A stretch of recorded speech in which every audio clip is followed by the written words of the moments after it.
go to ravepubs.com/InfoComm for all your InfoComm news.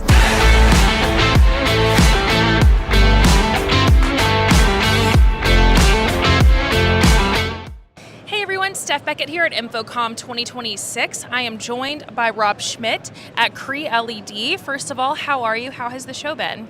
I'm great. Show's been fantastic. Feet are a little tired, but... Well, that's the name of the game, isn't it? Talk a little bit about who you are and what you do at Cree LED. Yeah, so Cree LED, we've been an LED company leading the revolution for 20 to 30 years. I've been with the business for about 15 years or so. I'm a senior director of R&D for the HighRight organization, which is these type of LEDs for video screen signage. And we're here showcasing our newest product and release that's coming very soon, called OptiLamp, which is meant to really change the way every display is shown here.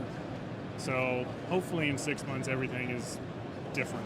Very cool. Talk to me a little bit about OptiLamp. For someone who has never heard of that before, has no idea what that is, talk to me about what that is and how that in particular can change LED as we know it. Yeah, so OptiLamp is functionally, many people here would be familiar with an RGB IC. It has a computer chip in it. Yeah.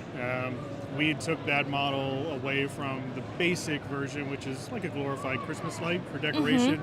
And we redesigned that IC for video. It's purpose-built for video. It's the only one that exists for video. To really enable the end user, the screen manufacturers, to unlock the true potential of the LED. Very Maximum brightness, total power efficiency, and functionality of a screen that is just inaccessible to them. How does that change looking at an LED from just like someone walking by? How does that change how it looks to us? Well, in many ways, the usual consumer might not see the change. What they might see is higher brightness capabilities, so they'd be brighter. On video, everyone's trying to take a picture at a jumbotron somewhere, and it scans and jumps and turns black. This one doesn't do that because of some of that functionality. And what they might see is with higher brightness, the power consumption goes down. So if you own one at a facility, you would see the power costs go way down. Yeah. So obviously you guys developed this because there is a hole in the market. What were you noticing and how did you go about trying to kind of fix that hole? Yeah, so we saw the industry is moved towards some of the transparent screens, which introduced that concept of removing they've been everywhere things, and that requires the backside of the panel to be clear. So we thought, well, there's a better way to do that. If you're going to make that change, we can just take the rest of the drivers and all of the PCBs and eliminate them. Now you can really unlock the true potential. And if you're going to do that, why not do all the other things along the way? So we just redesigned the whole IC ourselves. And it was an opportunity for us to continue our IP stance in the market and continue to take back what we invented. So what you guys have made, it's the individual diode, correct? So each one of those individual diodes, and what you guys can do is you guys can turn them completely off.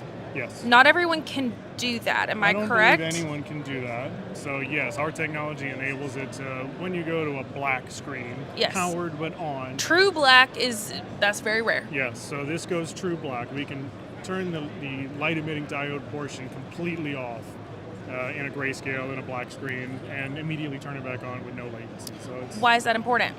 That is important for maximizing the contrast and for the communication and refresh rate to be able to have no latency, but absolutely the contrast. Absolutely. So talk to me a little bit about what you guys came to InfoComm. What was your major goal here at the show? Yeah, the major goal was to show the continuation of the development, and now it's reached the point of being imminent release. And so we were at a few shows in the past kind of showing, we had a one part, and then we had one little tiny screen to show, and now we've got a larger screen with multiple pitches and multiple pixels. So we're showing that every couple of months there's a leap happening in-house in terms of technology. But we also wanted to build a screen. We don't build screens, but to show the end user this is what you could do. Yes, absolutely. To enable the technology.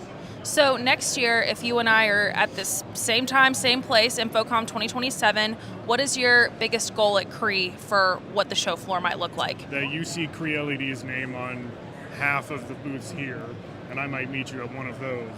Take your pick. Awesome. Well, thank you so much for your time. For those who are watching or listening, where can they find more about Cree LED? Yeah, you can learn more about us at CRLED.com. That's our main website. Or you can learn about OptiLamp at OptiLamp.com. Awesome. Thank you so much for your time, and happy last day of the show. Yeah, thank you. And don't forget to go to ravepubs.com/InfoComm for all your InfoComm 2026 news. Again, I'm Steph Beckett, and I'll see you guys next time. Bye.